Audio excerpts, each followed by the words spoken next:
Elise, my beloved sister, I feel on cloud nine right now, and I can't wait to share this great news with you. Oh, what is it, brother? The way you say it makes me feel happy and excited for you already. Tell me, did the employers finally say yes to your job application? Well, not exactly about that, but it doesn't make it any less exciting. As a matter of fact, it's a piece of news that's even more captivating than me getting a job. Look, as I joined my friend's party the other day, I accidentally bumped into this amazingly hot and rich girl. We did a small talk and I was completely blown away when I got to know her family background. Her dad is a hospital director and her mum works as a manager at a bank branch. At the end of our conversation, we even exchanged numbers. Can you believe it? Oh, okay. I'm glad to hear it. But seriously, Michael, you need to stop wasting time on meaningless parties. I mean, you've been jobless for 5 years already. Don't you think it's time for you to wake up, face reality, and, find a stable job to be more financially independent? You're about to turn 35 this year, so you can't just rely on our parents and my paycheck for the rest of your life, can you? Elise, you're such a wet blanket. I've had enough of your lectures and I surely don't need you to tell me what to do with my own life. Listen, this new girl I just met, Hayley, it's the doorway to my future success. You know that. She even asked me out on a date this Friday, which is totally freaking awesome and unexpected. I can't miss this once-of-a-lifetime opportunity, Elise. So just go out with her. There's nothing to be concerned about. But, Elise, it's not as easy as you make it all seem like. My mind was driving me crazy as I didn't come up with any good plan to steal her heart and rush her to come to reach a commitment with me. Nevertheless, an idea just suddenly crossed my mind while I'm talking to you. Michael, the best way you can charm a girl is to be yourself. But I hear you out anyway. So, what's your plan? Okay, my plan is to borrow your husband's fancy car, come to Hayley's place to pick her up, and finally take her to a fine dining restaurant. Well, I don't know, Michael, but I'm afraid it's not a good strategy. First off, you're still having to depend on other people's income to pay for your own bills. So how can you handle the expensive costs of a luxurious restaurant by yourself? Moreover, why on earth do you need my husband's car? You already have your own car, right? Elise, darling, how can you impress a well-off girl like Hayley with my clunker? I mean, that four-banger makes weird sounds like 1,000 frogs farting in unison. By the way, I'm also planning to borrow some cash to pay for the luxurious dinner too, which I think is obviously not a problem for prosperous people like you and your husband, right? Michael, this isn't right. What you're trying to do is deceive her into thinking that you're an affluent guy. How is that going to help you win Hayley's love? I know. It's just to give me a head start. Think about it in a rational way, Elise. If Hayley ever found out that I'm nothing but a ragtag and bobtail person, would she give me any chance to make my way into her heart? I bet not. Not in a million years. Well, I haven't met her yet, so it's difficult to tell. See, you're not so sure about it yourself. But if I approach her as someone who is of her own social status, she'll feel that I'm more worthy to talk to her and open up to me more, which leads to eventual chemistry between the two of us. By then, I would confidently and conveniently show her my true self, and she'll still love me regardless. So you want to borrow my money and my husband's car. Is that correct? Yes, and no more than that. Please, Elise, you're the one and only sister I've ever had. You always treat me so nicely, and whenever I have it rough, you do the best of your ability, so that I can overcome any challenges I encounter. Honestly, for everything you've done to help me so far, I really consider you my second mother, Elise. Of course, I will always be there for you, no matter what happens. You're my big brother, my family. How could I do it any other way? So, you agree to lend me your husband's car and some money, right? Please, Elise, this is my one and only shot to get out of the financial stagnance that I've been dealing with for years. Maybe once I get to know Hayley to a certain degree, she'll come up with a way to help me find a job in her mum or dad's workplace. Isn't it great, Elise? Oh, Michael. Haven't I always been trying to tell you that we're the most reliable ally of ourselves? Last time, I remember it didn't end so well between you and your ex-girlfriend. You asked me to come up with pickup lines so that you could impress her, and she actually fell for it. But when you guys actually met in person, you froze like a statue and you had nothing else to say other than complimenting her bum. She was so offended that she made up an excuse and headed home right away without even looking back at you. Hey, Elise, stop being so mean to me. I thought we agreed on not reminding ourselves about it anymore. On the other hand, my flirting skills are getting better and better at incredible speed. That's why I'm pretty confident that I can make Hayley deeply fall in love with me in no time. All there's left to do is for you to give me the right tools to shine. So, what do you say, Elise? Do we have a deal? Okay, fine. Honestly, I still hold on to my thoughts that lying to someone to make them like you is a totally dull idea. With that being said, you're still my brother, and I should help you the best way I can. That's my sister. I know that I can always count on you no matter what. I'll come over to your house and get the car on Friday, okay?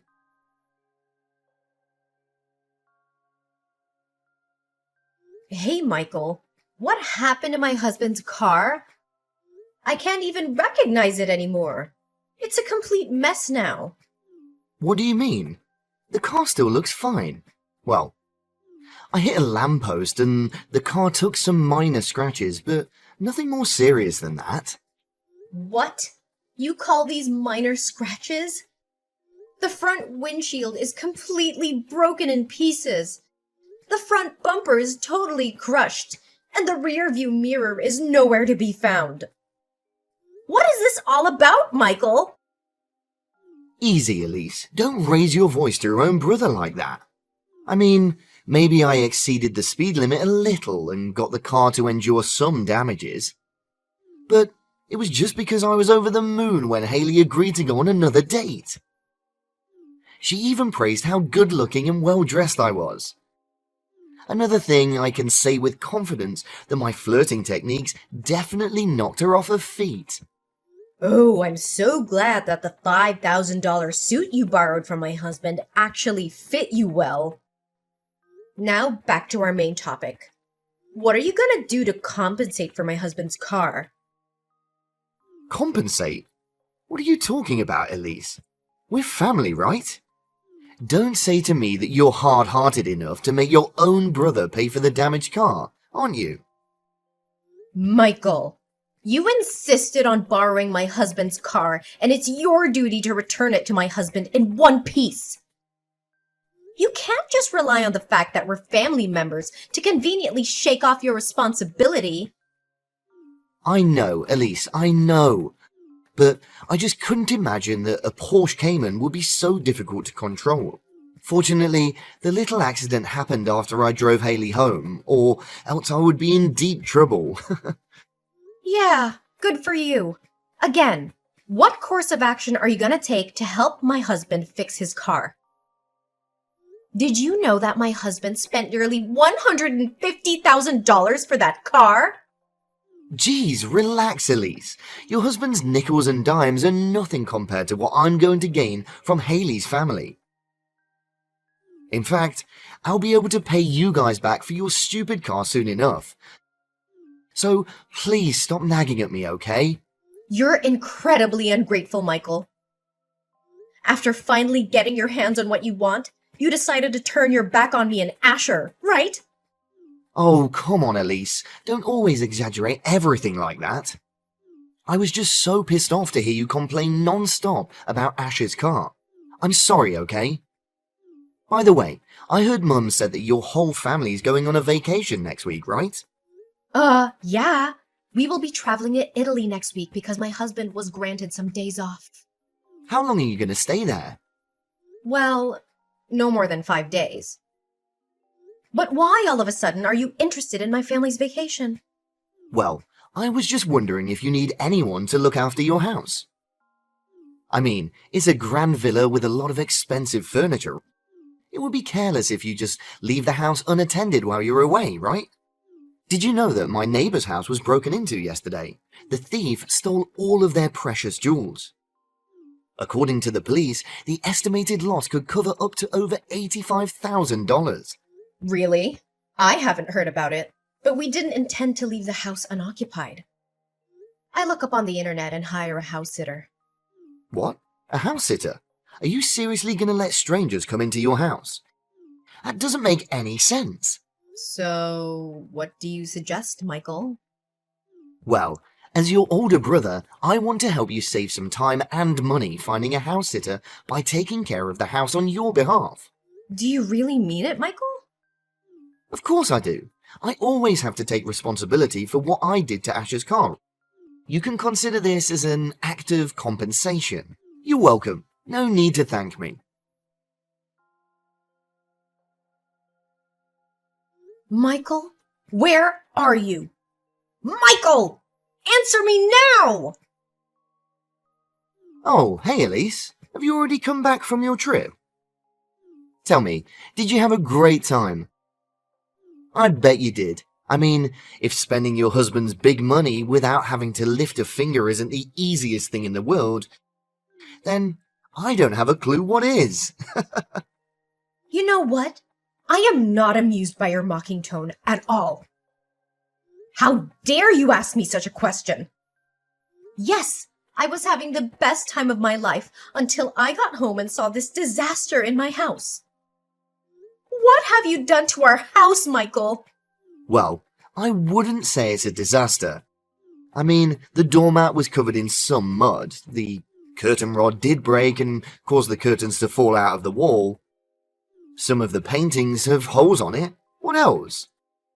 Oh, maybe some antiques are a little misplaced. Oops, I also forgot to take the wall clock out of the bathtub. So, you can help me take care of that. But overall, your house is still in good condition, just as before you left. Michael, you can't imagine how furious I am right now. What on earth did you actually do to turn our dream house into this waste yard? First, my husband's car. Now, our house? You're becoming impossible to put up with, Michael. Geez, calm down for a split second, will you? Honestly, you should be thanking me for taking care of everything in your house without demanding a single penny. You would have to pay at least $500 for other people to come and watch over your place. Oh, should I bow down to express my gratitude? Yeah, you bet. I even made your house the most popular party spot in the neighborhood. It's a shame your family wasn't here to tune in with the excitement of the night. Man, it was wild, Elise. But the most important of it all is that I got Haley to come over, and we had a lot of fun. You did what? You threw a house party at my place without even asking for my permission firsthand? You know what? I cannot tolerate your lies and your awful behaviors any longer. This has to stop, and you have to be stopped. What are you saying, Elise? I'm so close to getting my hands on Haley's enormous family fortune. You can't just abandon me halfway like this. You know what? I even proposed to her during the party, and she said yes. That's kinda insane when you think about it. Oh, good for you. But are you aware of the fact that none of the things you said to her were true? What I'm trying to say is, everything you claimed that you own, including the clothes you wear, the car you drive, and the house in which you threw the party, belongs to me and my husband. You're doing nothing but deluding your girlfriend into believing that you're actually living a lavish lifestyle. Michael, I can say with certainty that it won't work out between you and your girlfriend. What do you mean by girlfriend? She's my fiancée now. However, we haven't officially engaged yet, so I still have one last favour to ask for. Elise, my loving sister, can you somehow make me, replace your husband's place at his company? I know that Asher's holding a key position which allows him to earn over $170,000 per year. If I'm not mistaken, he's the director, right? Michael, have you just lost your mind?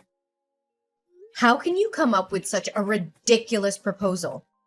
You borrowed my husband's car and clothes, our house, and now you even dare to ask to usurp his position at the workplace? Your pathological lying is totally incurable, Michael. Oh, come on, Elise. Just take a chill pill and hear the rest of my story, okay? It's just that I was chit-chatting with Haley. I got carried away and happened to, claim myself the director of a big firm. But how can you blame me? I mean, at least I had to come up with some reasonable explanations for the $1 million worth villa I'm living in. Oh, yeah. That's totally understandable. After that, regardless of how many times I tried to say no, Haley still insisted on paying a visit to my company. Elise, please sympathize with me. I'm sure that if you were in my position, you would be inclined to have come up with the same reason, right? Sure, but the difference between us is that I never lie and get myself into the same absurdity that you're dealing with right now. Look, why don't you just man up? Just this once and let Haley know the truth. Pfft, what are you even thinking about? I can't just blurt out saying that none of these things I told her about is accurate. It's no different than claiming myself a liar. So you're still conscious of the fact that you're a chronic liar, huh? I'm truly amazed by that. Look, all I need your husband to do is to pretend that I was in his position for one day. He'll become my assistant and tell me how to handle things. Just give me useful advice on how to maintain professionality. Oh, you can show up at the company and become my secretary as well, if you would like. The more the merrier, Michael, I'm warning you that your lies are pushing things way too far. If you don't stop before it's too late, everything will soon be out of control and you'll be facing unavoidably terrible consequences. I know. Just help me one last time, okay? Once my business is done, I won't bother you and your husband anymore. Fine. After all, you're my brother. How could I say no to you? Yes, I knew you would lower your ego and help your brother out. You never disappoint me, Elise. Elise, I thought you agreed to lend me a helping hand. What was that all about? Why did you and your husband make me a complete idiot in Haley's eyes? Well, we didn't do anything, actually. It was you who directed the whole screenplay from the beginning till the end, wasn't it? Me and Asher just played along. Why didn't you inform other staff in your husband's company about my presence in advance? And you should have told me their names too. I got their names all wrong. It was so embarrassing. Well, you bet. You don't know how much I have to refrain myself from bursting into laughter. Oh, and the fact that you held the contract upside down was totally hilarious. You should have seen your face while you were muddling up trying to figure out where to sign on it. Your girlfriend was really disappointed when you asked your assistant to help you with signing a simple contract. It was your husband's trap. He intentionally gave me the contract upside down. Oh, but that wasn't the best part of it all, right? My husband forgot to tell you that he had an important meeting that day. And surprisingly, Asher's business partner that day was actually Haley's father, Mr. Calvin. You deliberately withheld the information that Haley's father was coming that day so that you could humiliate me in front of him, right? I knew you were up to no good. Why was I stupid enough to put my trust in you? I should have trusted my instincts. I humiliated you? Think again. From the way I see it, it was you who made fun of yourself. You were completely clueless and failed to answer every one of Haley's father's questions regarding his business. Mr. Calvin was so out of patience that he said, "Why do you even consider yourself the director?" But I bet he was really struggling not to call you all sorts of crazy things. You and your husband are heartless people, but I'm still the one who gets the last laugh. Because after all, your husband did miss a $34 million 10-year contract, right? He'll be responsible for causing the company to lose so much money. Well, after that, it took me and my husband quite a while to actually explain to Mr. Calvin what was going on. But it was all worth it to throw you off your mask and reveal your white lies. After all we were doing was just to spare Mr. Calvin's daughter from being engaged to a loser like you. He understood that he was willing to give my husband another chance to revisit the contract. How dare you treat me like this? This isn't funny at all. And it's not the kind of thing that a sister should do to her brother. I guess it was kind of harsh when Haley dashed the ring to the ground and trampled it beneath her feet, right? And I bet you could still feel the pain and humiliation from her slap. I hope you learn an invaluable lesson, Michael. And by the way, we're still suing you for damaging my husband's car and wrecking our house. So be prepared.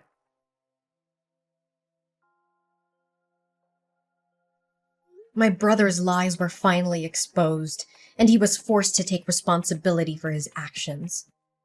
However, he should consider himself lucky that we only demanded $100,000 in compensation, which was a small price to pay for the damage he caused to our car and our home. When our parents learned of Michael's wrongdoing to me, they were furious.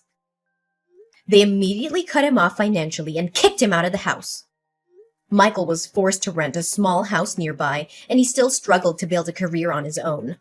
We already knew from the beginning that a jobless man like Michael would never be able to pay us back such a large sum of money, so we eventually withdrew our complaint. We can only hope that he has learned his lesson and will realize that even seemingly harmless lies can have serious consequences.